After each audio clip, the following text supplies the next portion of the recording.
Allahümme salli ala Muhammedin ve ali Muhammed. Euzu billahi mineşşeytanirracim. Bismillahirrahmanirrahim. Elhamdülillahi rabbil alamin. Ve bari'il halaiqil ecmaîn. Vessalatu vesselamu ala seyyidina ve nebiyyina Habibi ilahil alemin ve tabibi nufusina Ebil Qasim Muhammed.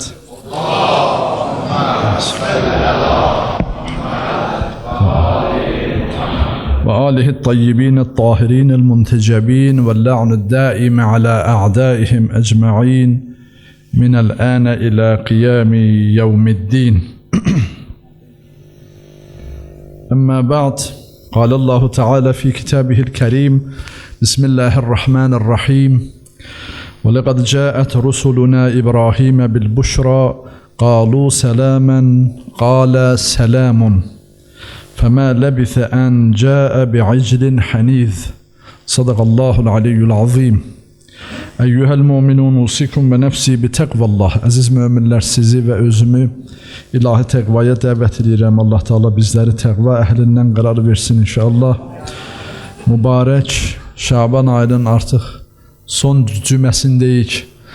Allah'a and veririk öz əzəmətinə, bu ayların ehtiramına, hər birimizi bu mübarək ayın ehtiramını və bundan öncəki Rəcəb ayının ehtiramını saxlayanlardan bizi qərar versin inşallah.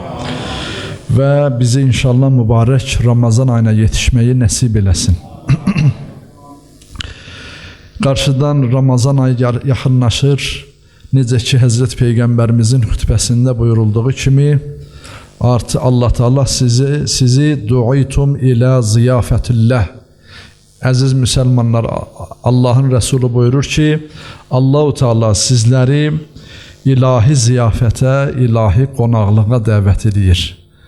Və elə bu qonaqlığın bir növ bizim üçün də öz aramızda, insan cəmiyyətində, müsəlman cəmiyyətində yaşadığımız bir mühitdə də öz aramızda biz qonağı necə qarşılamalıyıq və qonaqla necə davranmalıyıq, bu barədə Allahın göstərişlərinə, Həzrət Peyğəmbərimizin və pak əhl-i beytinin göstərişlərinə biraz nəzər salaq. Sonra isə inşallah üzü bizə tərəf gələn Allah qonağını, Allahın ayını necə qarşılayacağımız barədə inşallah danışarıq. Ümumiyyətlə, qonaq hər kəsin evinə gələ bilər. Yəni, cəmiyyətdə hər kəsin, hər statusda olan insanların evinə qonaq gələ bilər. İstər kasıb olsun, istər zəngin olsun, istər fəqir olsun, onun evinə qonaq gələr və çox təəssüflər olsun ki, artıq elə bir zaman gəlib ki, qonaqları da evdə, cəmiyyətdə insanlar qarşılamır. Bəzən qonaqları başqa yerlərdə, restoranlarda və yaxud başqa yerlərdə qarşılayırlar. Artıq evlərə də bir çox şeylər dəyişdiyi kimi bu məsələdə də qonağın evdə qəbul olunması artıq necə deyərlər, yadırğanır. Amma Allah-u Teala bu barədə həm Quran-ı Kərimdə bizlərə göstərişi var, həm Həzrət Peyğəmbərimizin sünnəsində, həyatında ona rast gəlirik. Bir nəfər Həzrət Peyğəmbərimizin huzurunda idi, özü barəsində məlumat verdi, İslam məarifindən öyrənmək istəyirdi Həzrət Peyğəmbərimizdən. Buyurdu ki, mən namazı belə qılıram, dəstəmazı belə alıram, indi yerinə yetirdiyi ibadətlərin şəklini, şəmalını, İslami hökmlərə uyğunluğunu Həzrət Peyğəmbərimizdən soruşur və sonra buyurur ki, zəkatımı verirəm və qonağımı da çox gözəl bir salamla salamlayıram, qarşılayıram. Urahhibu bid-dayf. Qonağı gözəl bir salamla salamlayıram. Və o qonağı da Allah xatirinə əziz deyirəm. Həzrət Peyğəmbərimiz sallallahu aleyhi və səlləmin bu insanın özü barəsində məlumatı dinlədikdən sonra və qonaq haqqında dediklərindən sonra belə buyurdu. 3 dəfə bəxşin, bəxşin, bəxşin ləkə deyə buyurdu. Yəni onu təbrik elədi. Sonra buyurdu ki, və mə li cəhənnəmə aleykə səbilə. Əgər sən bu cür davam eləsən, yəni axıra qədər, ömrünün sonuna qədər bu davranışlarla davam eləsən, sənin cəhənnəmə gedən yolun bağlanar. Yəni sən cəhənnəmə tərəf üst tutmazsan, inşallah cənnətə gedərsən. İnnallaha qad barra'aka minəş-şuhhi in kunta kazalik. Sonra buyurdu ki, Allah sənin qəlbini xəsislikdən uzaq edibdir. Və xüsusən qonağı qarşılaması barəsində buyurduqda Həzrət Peyğəmbərimiz bu barədə dedi. Ümumiyyətlə qonağı qarşılamaqda bu Peyğəmbərimizin yanında olan bu müsəlmanın da vəsf elədiyi kimi qonağı birinci gözəl salamla salamlamaq müsəlmanın vəzifəsidir, borcudur. Necə bir salamla salamlayacağıq? Buna Qur'an-ı Kərimdə Allah-u Teala bizə Hud surəsində misal çəkir, 69-cu ayəsində Hz. İbrahim əleyhissalamın evinə gələn qonaqlara olan münasibətini bizlərə misal çəkir. Buyurur Allah Teala, Bismillahirrahmanirrahim, və ləqad cəət rusuluna İbrahim bil-buşra.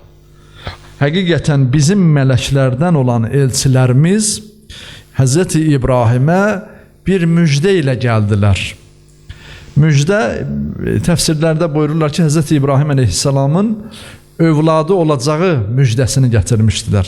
Xanım Sara xanımla.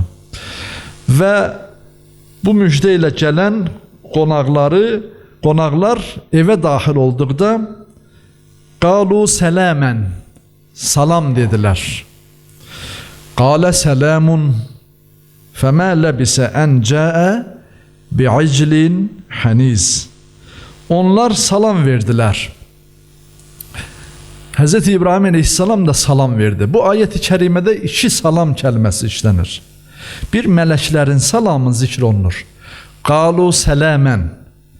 Sonra davamında Hz. İbrahim əleyhissalamın salamın cavabını da Allah Teala burada zikr edir. Və qalə sələmun. Amma mələklərin salamını necə deyirlər, qrammatik quruluşu Hz. İbrahimin salamının qrammatik quruluşundan fərqlidir. Mələklərin verdiyi salam bizim Azərbaycan dilindəki hala görə təsirli haldadır. Buna məf'ulul mutlaq deyərlər. Sintaksis təhlil nöqteyi nəzərindən biraz qrammatikaya varaq ki, bunu daha yaxşı anlaya bilək.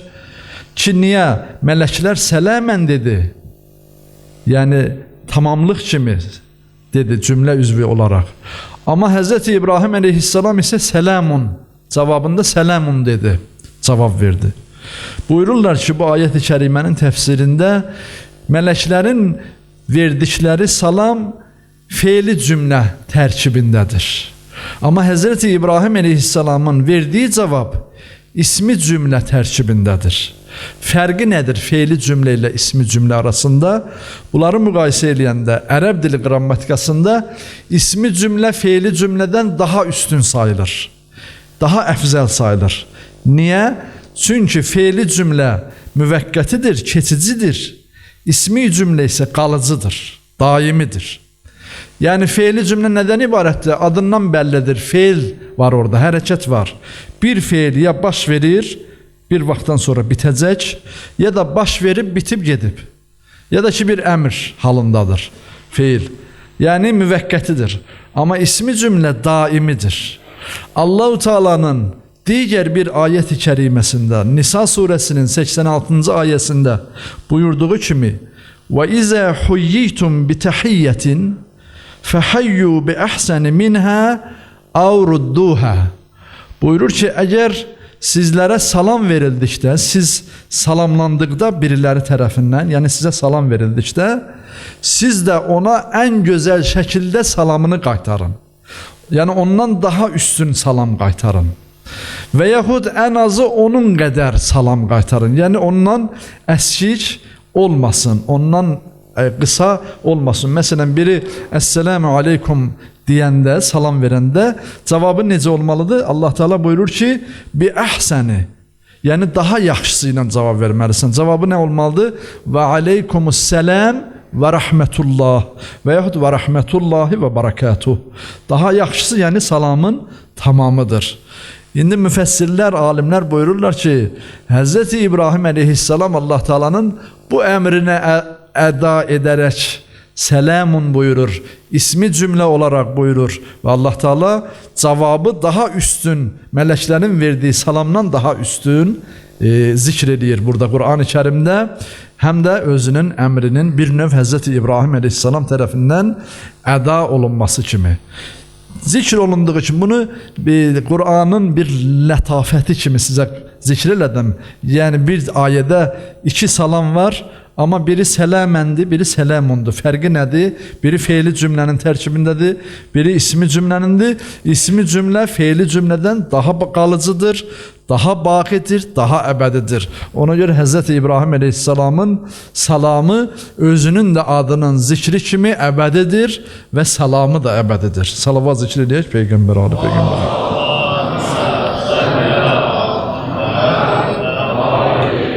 Sonra bu ayet-i kerimede davamında buyurur ki, sonra Hz. İbrahim Aleyhisselam qonaqlar üçün bir dana kəsdi. Qumların, isti qumların üzerinde kızardılmış ve yağı daman, hətta bu dərəcədə o necə deyirlər, dananı vəsf edir ki, belə bir dana kəsdi və qonaqlar üçün ikram elədi.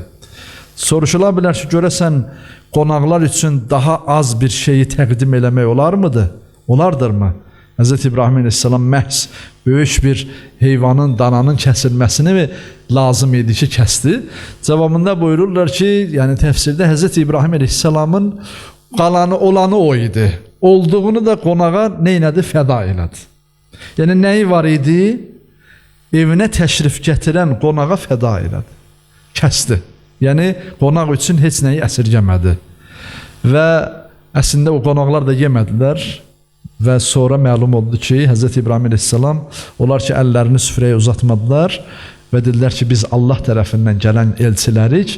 Onda İbrahim Aleyhisselam bildi ki, bu insan deyil, bunlar mələklərdirlər. İnsan necə deyirlər, təcəssümündə və sonra öz büşraların, müjdələrin Hz. İbrahim Aleyhisselama təqdim elədilər. Söhbətimiz qonağa edilən yaxşılıqdan, ikramdan gedir. Hz. Peygamberimiz buyurur ki, "Əd-dayfu dalilul cənnə." Qonaq cənnetin yol göstərənidir, göstəricisidir, dəlilidir. Yəni cənnətə yol göstərəndir qonaq. Qonağın bu qədər müsəlmanın, insanın evinə gələndə insan üçün bu qədər fəziləti var. Bir də buyurdu ki, Hz. Peygamberimiz Allah bir qövmə, bir cemaata xeyir vermək istəsə, onlara bir hədiyyə verər. Soruşdular, nədir o hədiyyə? Və mə tilkəl hədiyyə? Qalə əd-dayfu yənzülü bi rizqihi. Buyurdu ki, Hz. Peygamberimiz o hədiyyə odur ki, bir qonaq gələ evinə, o qonaq öz ruzisi ilə gələr. Yəni qonaq heç də elə bilməyin ki, hətta əli boş gəlsə belə, o öz ayağının ruzisi ilə necə deyərlər, sənin evinə daxil olub, həm öz ruzisini gətirər, həm də sənin evinin ruzuvun artmasına səbəbkar olar. Ona görə qonaq Allah Taala'nın bir hədiyyəsidir. Davamında buyurur Hz. Rasulullah, bundan bitir, xeyr, bitmir. Buyurur ki, və yərtəhil bi zunubi əhlil beyt, və ev əhlinin günahlarını özü ilə aparar. Yəni günahlarının bağışlanmasına o qonağın gəlişi səbəb olar. Ona görə qonaq bu qədər Allah qatında əzəmətlidir, fəzilətlidir. Qonağın duası ev əhli üçün qəbul olandır.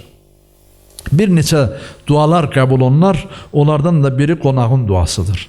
Hz. Peygamberimiz buyurur ki, və in kânət mutbiqatan mə beynəs-səmai vəl-ard. Əgər ev əhlinin günahları göylə yer arası qədər dolu olsa da, o qədər də günahı olsa, qonağın etdiyi dua ilə o ev əhlinin günahların bağışlanar. Allah Teala günahların bağışlayar. Mə min mu'minin yuhibbud-dayf illə və yəqumu min qabrihi və vəchuhu kəl-qamar leylətəl bədr. Fəyanzur əhlal cənnə fəyəqulu mə həzə illən nəbiyyəl mursəl. Buyururlar ki, qonağı gözəl şəkildə qarşılayan bir mömin qəbirdən qalxanda onun üzü 14 aylıq bədirlənmiş ay kimi nur saçar. Qəbirdən qalxanda, qiyamət günündə. İnsanlar, o qəbirdən qalxanlar, məhşərə gələnlər deyərlər ki, bu üzü nurlu, bu gözəl simalı insan kimdir? Bu gözəl, görəsən bu mürsəl peyğəmbərdir. Nur sifətində, nur üzüdür. Və yaxud bu mələkdir. Sonra deyir, cavabında mələklər buyurar. Həzə mu'minun ləzi yuhibbud-dayf və yuhrimud-dayf və səbilun ləhu illə ən yədxuləl cənnə. Buyururlar ki, mələklər cavab verərlər. Xeyr, bu adam evinə qonaq qəbul eləyən idi və qonağı sevərdi. Evinə qonaq gələndə sevinərdi. Biz bəzən eşidəndə evimizə qonaq gəlir, görərsən ki, insan evladı, görürsən tez öz malımızdan, maddiyyatımızdan, mülkümüzdən, evdə olanımızdan narahat olarıq. Özümüzdə narahatçılıq hiss edərik. Heç də əsla belə olmamalıdır. İnsan evinə qonaq gəldiyini eşitdikdə sevinməlidir. Çünki Allahın elçisi gəlir evinə. Qonaq Allah Taala'nın elçisidir. Allah Taala'nın göndərdiyi bir nümayəndədir, bir elçidir. O elçini gözəl şəkildə qəbul etmək bizim bir müsəlman kimi boynumuzun borcudur ki, qiyamət günü bizim köməyimizə yetişər inşallah o davranışlarımız. Kullu beytin la yedhulu fihi'd-dayf la tedhuluhu'l mələikə. Həzrət Peyğəmbərimiz buyurur ki, qonaq gəlməyən evə mələklər daxil olmaz. Qonaq gəlməyən evə ki, bayaq zikr elədim söhbətimizin əvvəlində, elə bir dövrə zamana gəlmişik ki, artıq öz evimizdə qonaq qəbul eləməkdən çəkinirik. Artıq o ənənəni, o İslami mədəniyyəti, o xalqımızın da, millətimizin də o milli ənənələrimizi unutmağa başlamışıq, unutmaq üzrəyik. Amma çox təəssüf, Allah Taala'nın bir çox rəhməti, ilahi rəhməti elə qonaq vasitəsilədir və yaxud tərk etmək üzərə olduğumuz davranışlarımızın əsasındadır. O davranışları tərk eləməklə biz ilahi rəhməti özümüzdən uzaqlaşdırırıq. Allah Taala'nın bizə göndərmək istədiyi məğfirəti, rəhməti biz özümüz öz əlimizlə uzaqlaşdırmağa çalışırıq. Qiyamət günündə sonra inşallah cənnətə daxil olan müsəlmanlar barəsində Allah-u Teala Qur'an-ı Kərimdə buyurur ki, Allah qonaqlarını necə qarşılayacaq. Allah Teala da, Allahın da qonaqları olacaq cənnətdə. Qonaqlar qəbul edəcək inşallah hər birinizi Allah Teala cənnət əhli qərar versin, hər birimiz inşallah. Buyurur, vəsf edir Qur'an-ı Kərimdə yatufu aleyhim bi aniyetin min fiddatin və akvabin kanat qavarira min fiddatin qaddaruha taqdira. Onların dövrəsində gümüş kasalar və büllur qədəhlərlə dolanacaqlar başlarına, onların istədikləri ölçülərdə hazırlanmış cövhəri gümüşdən olan qablarla onlara şərbət və yaxud cənnət suyu təqdim olunacaq. Allah Teala öz qonaqlarını da belə yüksək səviyyədə neyləyər? Qəbul edər. Allah Teala hər birimizi qonaq qəbul eləməkdə inşallah bizləri müvəffəq eləsin, bizi təqsirli eləməsin, müqəssir eləməsin inşallah. Bir çox hədislər var bu barədə. Hədislərdə var ki, deyir ki, tələsmək şeytandandır, amma bir neçə şeydə tələsmək lazımdır. Biri odur ki, bir şeydə tələsmək lazımdır ki, bir nəfər dünyasını dəyişəndə onun təşyiə cənazəsini, yəni təchizini etməkdə tələsmək lazımdır. Birinin borcu varsa üzərimizdə, onun borcunu ödəməkdə tələsmək lazımdır. Etdiyimiz günahlarımıza tövbə etməkdə tələsmək lazımdır. Üçüncüsü, bir də qız övladlarını evləndirməkdə tələsmək lazımdır. Təbii ki, həddi buluq yaşa çatdıqdan sonra. Bir də qonağa yemək təqdim etməkdə tələsmək lazımdır ki, bu da yəni qonaq üçün edilən ikramlardan biridir. Və yaxud başqa bir yerdə buyurulur ki, Loğman öz oğluna nəsihət edir. Buyurur ki, namazda ikən ürəyini qoru, mühafizə ilə. Yəni ürəyinə çalış, Allahdan başqa heç kəs daxil olmasın namaz qılarkən. İnsanlarla danışanda dilini qoru. Süfrədə ikən əlini qoru, yəni harama əlini uzatma. Qonaq olduğun evdə gözünü qoru. Naməhrəmə gözünü dikmə. Allahı və ölümü xatırla, bir də başqasına etdiyin yaxşılığı və sənə edilən pisliyi unut. Allah Teala inşallah bu tövsiyələrə əməl etməyi bizlərə nəsib eləsin. Allah bizi qonaq əhli eləsin, bizi də öz cənnətində qonaq eləsin. Qarşıdan Ramazan ayını, o mübarək Allah Teala ki bizi bu dünyada ikən öz süfrəsinə, ziyafətinə, qonaqlığına dəvət edir. Bizi də o qonaqlıqda inşallah layiqli şəkildə bu qonaqlıq ayını, ilahi ziyafət ayını keçirməyi bizlərə nəsib eləsin, müvəffəq eləsin. O niyyətə Peyğəmbər, Ali Peyğəmbərə salavat zikr edək. Allahümme salli ala Muhammedin və ali Muhammed. Bismillahirrahmanirrahim. Qul huvallahu ehad, Allahus samed, lem yelid ve lem yulad ve lem yekul lehu kufuven ehad. Sadakallahul aliyyul azim. Allahümme salli ala Muhammed. Allahümme salli ala Muhammedin ve ali Muhammed. Bismillahirrahmanirrahim. Elhamdülillahi Rabbil alemin. Vessalatu vesselamu ala seyyidina ve nebiyyina habibi ilahil alemin ve tabibi nufusina Ebil Qasim Muhammed.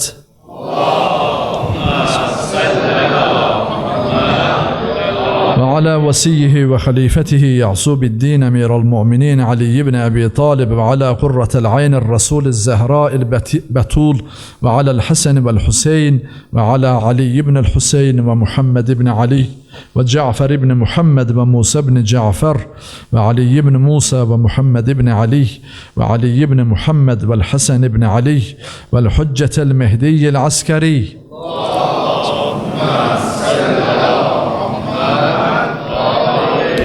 عجل الله تعالى فرجه الشريف أرواح العالمين لتراب مقدمه الفداء. اللهم افتح علينا أبواب رحمتك ويسر علينا خزائن فضلك وكرمك يا أكرم الأكرمين ويا أرحم الراحمين. رب اشرح لي صدري ويسر لي أمري واحلل عقدة من لساني يفقه قولي. صدق الله العلي العظيم. أيها المؤمنون أوصيكم ونفسي بتقوى الله. Aziz müminler, sizleri ve özümü ilahi tekvaya davet edirəm. Allah Teala bizleri tekva ehlinden karar versin. İnşallah bu mübarək Şaban ayının artıq sonuncu cüməsindəyik, cümə günündəyik. Allah Teala bizi mübarək Ramazan ayına yetiştirsin və bu ayda bu günə qədər bağışlanmamışıqsa Allah Teala Ramazan ayına yetişənə qədər günahlarımızı əff eləsin, günahlarımızı bağışlasın inşallah. Son Şaban ayının son cümə günündə Hz. İmam Rıza aleyhisselam öz səhabəsi Əba Saltə yanına çağırdı.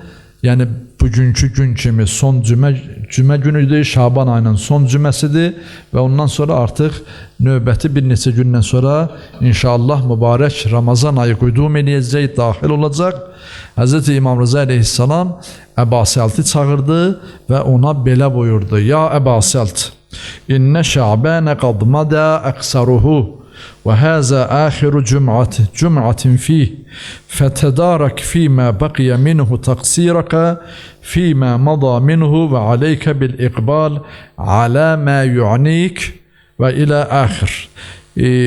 Ərəbcəsini oxumayaq ki, vaxtımız çox keçməsin, mənasını inşallah sizin xidmətinizə ərz edeyim.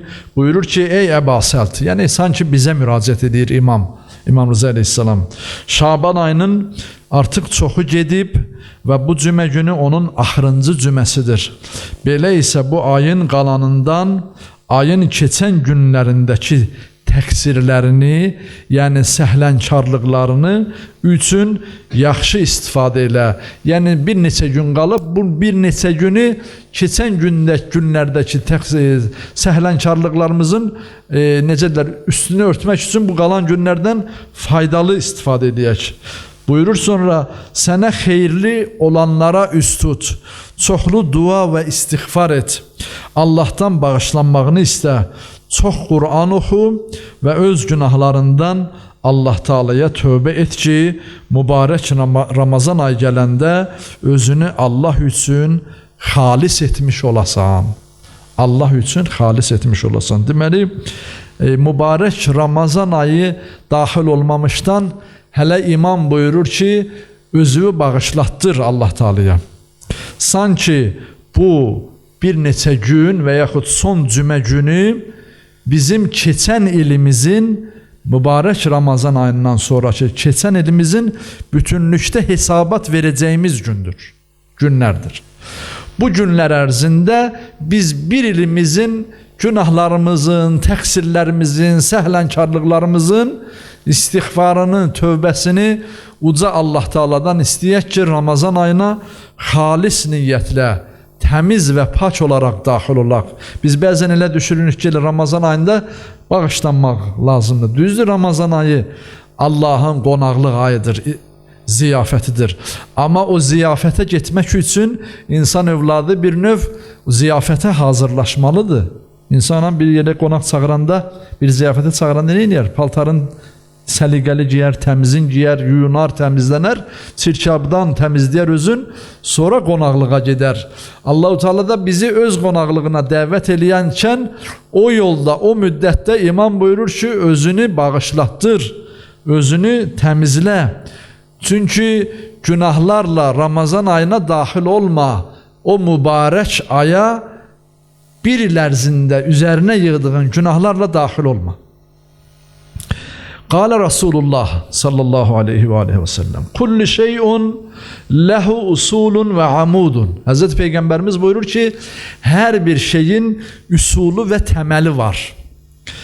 Usulul iman el-ictinab min zunub vəl-əsam. Amma imanın da təməli günahlardan çəkinməkdir. Deməli, hər bir şeyin imanı olduğu kimi, belə üsulu və təməli olduğu kimi, imanın da üsulu təməli var. O təməl titrəsə, silkələnsə, iman nə olmaz? Qalmaz. O sütunun üzərində qalmaz. Deməli, o sütunu tərpədən, o sütunu əsdirən, imanı üzərində saxlamayan, o nədir? Günahlardır. Ona görə günahlardan çəkinməmiz lazımdır ki, Allah-u Teala bizi iman üzərində bizi saxlasın. Bəzən biz elə başa düşürük ki, böyük günahlar, kiçik günahlar fərqi yoxdur. Mürtəkib oluruq və elə bilirik ki, elə iman üzərindəyik. Amma bir imanın ki, sütunu zədələndi, sütunu silkələndi, onun üzərində iman qalmaz ki. İman üzərində olmaz ki. Ona görə insan övladı da bilmir nə vaxt Rəbbinə qovuşacaq, son nəfəsini nə vaxt verəcək. Həmin vaxt görəsən iman üzərində olar, yoxsa yox. Ona görə Allah-u Teala bəndəsini istəyir ki, bəndə hər an tövbə və istiğfar üzərində olsun. Özünü tövbəyə, istiğfara öyrətsin, tədəbbür eləsin, yəni daha doğrusu təmrin eləsin. Yəni daima özünü tövbə halında hiss eləsin. Günahkar bilib tövbəkar olduğunu hiss eləsin. Ona görə də çətinliklərdə, sıxıntılarda Allah-u Teala'nın da özünün də buyurduğu kimi İstəinu bis sabri və salah, insan övladının ən yaxşı köməkçisi namazdır və orucdur. Namaz və oruz vasitəsilə Allah Teala'dan özünüzə kömək istəyin. İmam Baqir əleyhissalam buyurur ki, ibadətlərin ən çətini günahlardan çəkinməkdir. Ən çətini günahdır. Günahdan çəkinmək kimi çətin ibadət yoxdur.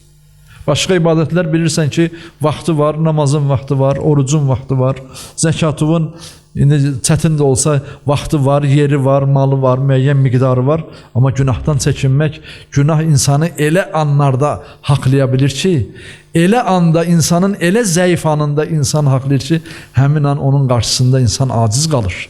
Ona görə ən çətin ibadət imam günahlardan çəkinməyi adlandırır. Həzrət Əmir Əl-Mömin əleyhissalam buyurur ki, günahlardan çəkinməklə müşayiət olunmayan ibadətlərdə xeyir yoxdur. Hansısa bir ibadət ediriksə, o ibadəti mütləq günahlardan çəkinməklə eləməliyik. Necə ki, Allah Teala buyurduğu kimi, İnnəs-salətə tənhə anil-fəhşai vəl-munkar. Allah-u Teala namaz haqqında buyurur ki, namaz insanı bütün pisliklərdən və günahlardan insanı çəkindirməlidir. Əgər o namazda, namaz ərəfəsində, əvvəlində və sonrasında günahdan çəkinmə yoxdursa, Həzrət Əmir Əl-Mömin əleyhissalamın sözünə görə o namazın heç bir xeyri yoxdur. Əgər o orucda ki, biz özümüzü qorumayacaqsa, günahlardan çəkindirməyəcəksə özümüzü, insanın Ramazan ayında tutduğu bir ay oruç, Hz. Peyğəmbərimizin də buyurduğu kimi, bəzi oruç tutanlar var ki, onlara yalnız aclıq və susuzluq qalar.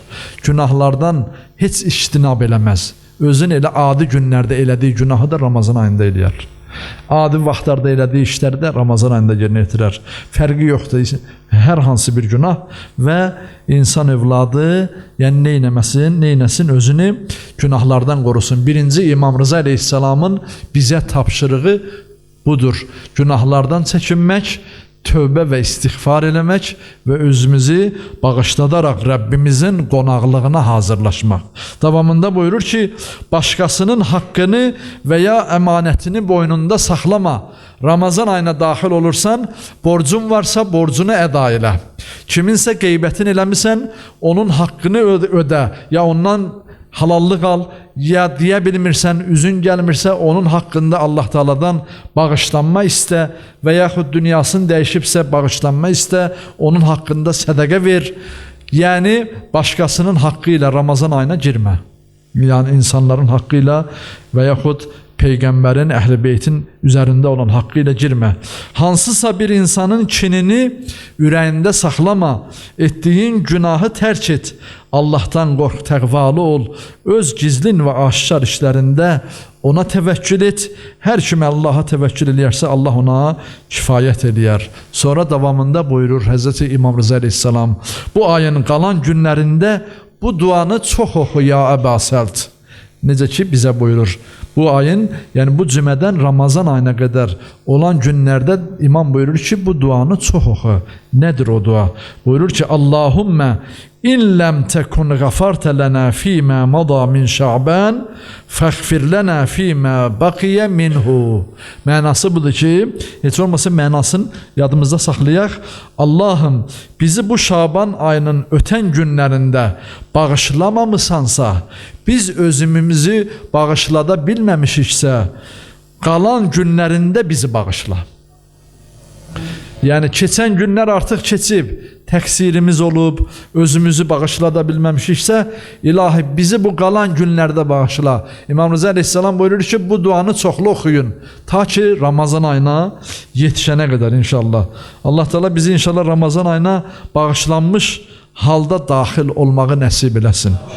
Hz. Peyğəmbərimiz mübarək Ramazan ayına 3 gün qalmış müsəlmanları bir yerə toplanmasını və Bilal Həbəşiyə də azan verməsini əmr edir ki, insanlar cəm olsun, bir mühüm bir xəbərin Allah Teala tərəfindən onlara çatdırılmasını bəyan eləmək istəyir. Hicrətin 2-ci ilində ki, Ramazan orucunun vacib olduğu ilində və Hz. Rasulullah bu Ramazan ayının daxil olması barəsində belə buyurur. Buyurur ki, Əyyuhən nas, innə həzə şəhr qad xassakumullahu bihi və xadarakum və huvə seyyidüş şuhur. Buyurur ki, ey cəmaat, Allah Teala yetişməkdə olan bu ayı sizlərə aid etmişdir. Bu ayı Allah Teala sizlərə aid etmişdir. Bu bilirsiniz nə əzəmətli cümlədir, nə əzəmətli sözdür. Həzrət Peyğəmbərimizin sözü buyurur ki, bu mübarək, bu əzəmətli ay, bu ilahi qonaqlıq ayı məhz sizə məxsusdur. Allah Teala bizlərə ayırıb bu ayı. Bu ayı müsəlmanları özünə qonaq qəbul edir. Bayaq qonaqlıqdan, qonaqpərvərlikdən danışdıq. Bu ay Allah Teala'nın qonaqlıq ayıdır. Allah Teala bizləri bu ayda öz qonaqlıq süfrəsinə dəvət edir.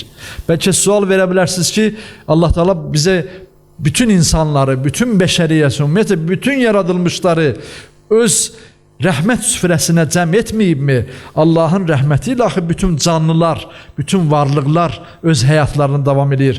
Nəbatat da, heyvanat da, insanlar da və s. da. Yəni ilahi ruzi olmasa, ilahi rəhmət olmasa, bu insanlar və yaxud bütün canlılar necə yaşaya bilər?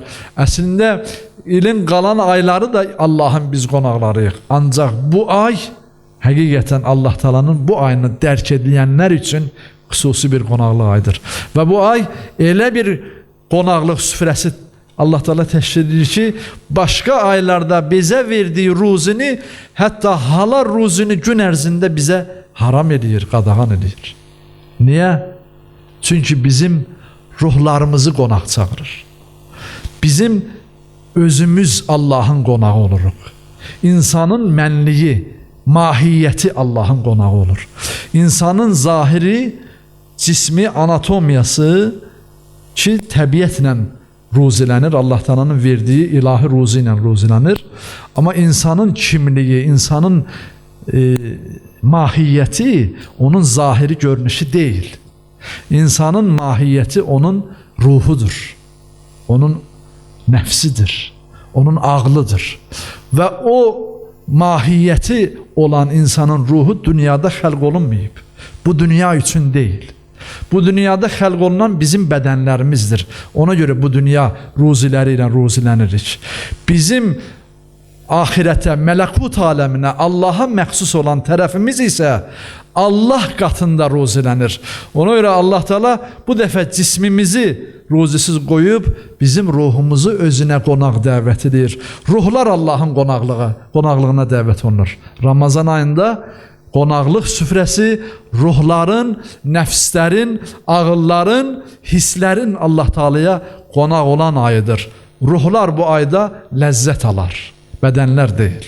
Bəzən insan qonaqlıqda bir şeylər yeyər, bir loxma yeyər, deyər nə gözəl ləzzət alar o loxmadan, o süfrədən, o yediyi yeməkdən. Amma bu kərə oruç tutmaqla, Allah üçün gözünü, bütün bədən üzvlərini, mədəsini aç saxlamaqla insanın ruhu ləzzət alar. Ruhu paklanar, ruhu cilalanar. Allah Teala qarşıdan gələn mübarək ayını hər birimizə mübarək eləsin. Allah Teala qalan günlərdəki, Şaban ayından qalan günlərdə bizim bağışlanmamış günahlarımızı bağışlasın. Bu yolda bizləri müvəffəq eləsin, səy eləmək müvəffəq eləsin. Allah Teala inşallah zəmanə imamımızı bizdən razı qərar versin. Allah şəhidlərimizin ruhlarını şad eləsin. Qazilərimizə şəfa versin, xəstələrimizə şəfa inayət eləsin, çətinliklərimizi, sıxıntılarımızı zəmanəmizin imamı ilə həll eləmək nəsib eləsin, bizi ona bağlılıqda sabit qədəm eləsin, onu səhih səlamət eləsin, zuhurun təcil eləsin, ölkəmizi, vətənimizi hifz eləsin, dualarımızı müstəcab eləsin və dualarımızın qəbulluğuna Peyğəmbər, Ali Peyğəmbərə salavat zikr edək. Allahümmə salli ala Muhammedin və ali Muhammed. Bismillahirrahmanirrahim. İnna a'taynakal kevser fesalli li rabbika venhar. İnne şani'eke huvel ebtar. Sadakallahul aliyyul azim.